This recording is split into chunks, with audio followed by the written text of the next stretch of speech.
All right, let's dive right into this explainer. Because honestly, if you've ever caught yourself, just endlessly scrolling through YouTube at 2 in the morning and wondering, what does it actually take to be the one making this stuff? And more importantly, making a real living from it? Well, you are in exactly the right place. Today, we're unpacking the ultimate YouTube creator playbook.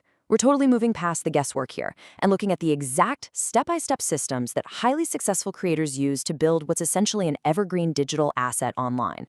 So, here's our game plan for today. 1. Looking at YouTube as your lifetime career. 2. Identifying the right niche. 3. Deciding between faceless, facecam, or hybrid. 4. The real math of monetization. 5. Channel setup and SEO. And finally, 6. How to find viral ideas. Let's get into it. Section 1, YouTube, your lifetime career, the evergreen asset. Okay, 122 million. That is the number of active users on YouTube daily in India alone. I mean, just let that sink in for a second. That's like the entire population of a massive country logging on every single day. We're not talking about some fleeting app that's going to disappear tomorrow. We're looking at a massive, highly stable digital economy. It's this living, breathing ecosystem with a built-in, hungry audience showing up daily to be educated or entertained. When you really grasp the sheer scale of that traffic, suddenly treating YouTube as a serious, lifetime career path, it stops being just a pipe dream and becomes a highly logical business decision. Now, consider short-form content, right? Like an Instagram reel. It has a fundamentally fleeting lifespan. Once that trend dies, the views stop, and boom, the revenue stops entirely. You're effectively stuck on this content treadmill where you just have to keep running to stay in place. But an evergreen YouTube asset operates completely differently.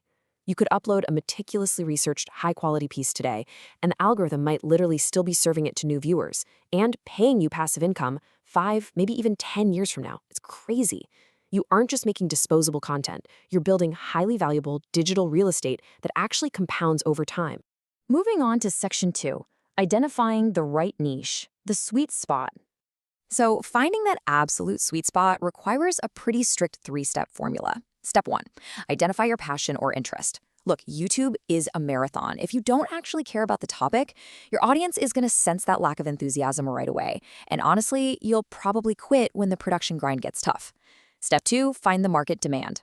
Are people actually searching for this? You've got to solve a real problem or fill a specific entertainment gap. And finally, step 3, ensure profitability. Does this topic actually have the financial backbone to support all the time you're investing? To put that profitability piece into perspective, just look at how wildly different the economics of two niches can be. On one side, we have the finance niche. Now, it might have lower overall viewership, sure, but it boasts a massive CPM, that's cost per mil, basically what advertisers are willing to pay per 1,000 views. Because financial companies are selling really expensive products, they pay a premium to reach that specific audience. That means incredibly high earnings for the creator. On the flip side, the entertainment niche can pull in these huge viral view counts, but the CPM is literal pennies on the dollar because the audience is just so broad. So high demand doesn't always equal high profit. You absolutely must understand the underlying economics of your topic before you commit hundreds of hours to it. Section 3, faceless, facecam, or hybrid, choosing your identity. Before you ever hit record, take a moment to really assess which operational model fits your long-term goals and honestly, your daily energy levels. The Facecam model, great for building an incredibly loyal personal brand because viewers really connect with your face and personality, but it heavily relies on active income. You physically have to show up, which makes it super hard to scale. Alternatively, the faceless model relies entirely on voiceovers and visual assets. This means you can rapidly mass-produce content and scale passive income, but you totally sacrifice that intimate personal connection and a lot of collaboration opportunities. Then there's the hybrid model.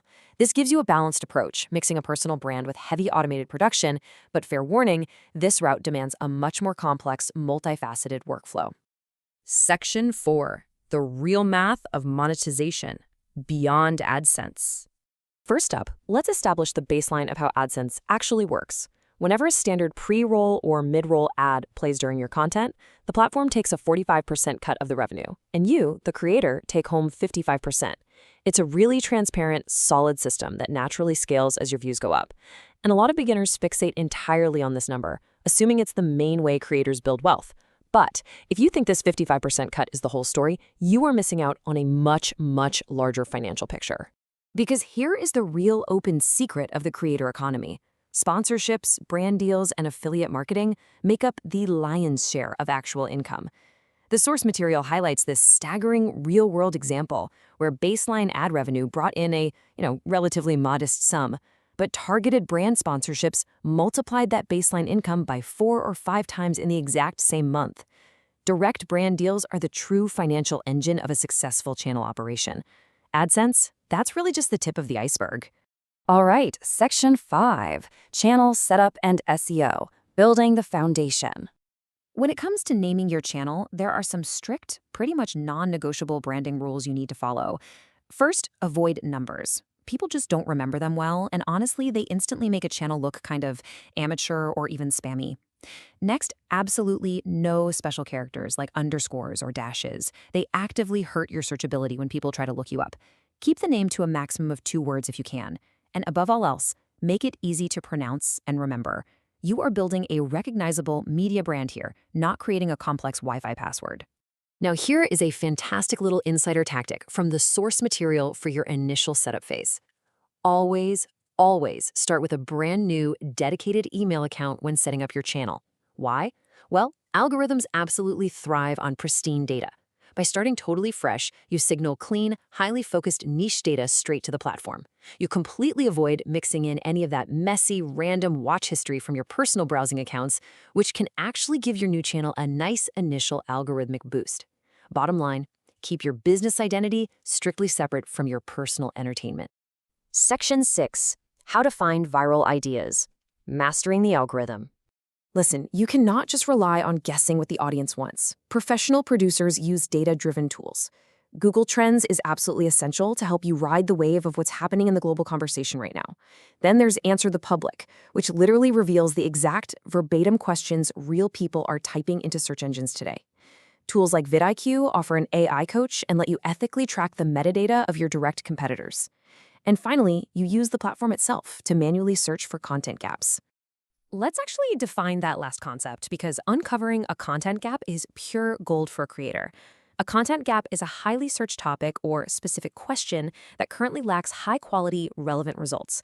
Basically, people are actively searching for an answer, and nobody has given them a satisfying one yet. If your keyword research uncovers one of these gaps, man, that is your hidden, highly profitable opportunity to rank #1 in your niche almost instantly. And this strategy naturally leads right into crafting the perfect hook. Introducing the impossible idea framework. You stand out in a ridiculously crowded feed by pairing an unbelievable, almost impossible claim in your title, and then, this is the important part, delivering a highly clever, rigorously factual execution in the content itself. For example, a title like, "I made $30,000 in 7 days doing nothing," sounds completely impossible, right? It practically demands a click. But the actual content explores the legitimate automated business model of drop servicing. You grab their attention intensely with the claim, but you absolutely must follow through with real, educational value. It's all about being incredibly compelling without ever resorting to cheap, empty clickbait. So what does this all mean for us? Well, we've seen the sheer scale of the platform. We've mapped out the exact blueprint from niche selection to monetization to algorithmic growth. Those 122 million daily users are already out there, logging in right now, actively waiting for high-quality content to consume. The only variable left in this entire equation is you. Will you remain just a consumer, endlessly scrolling through other people's assets? Or will you use this playbook to become a producer today?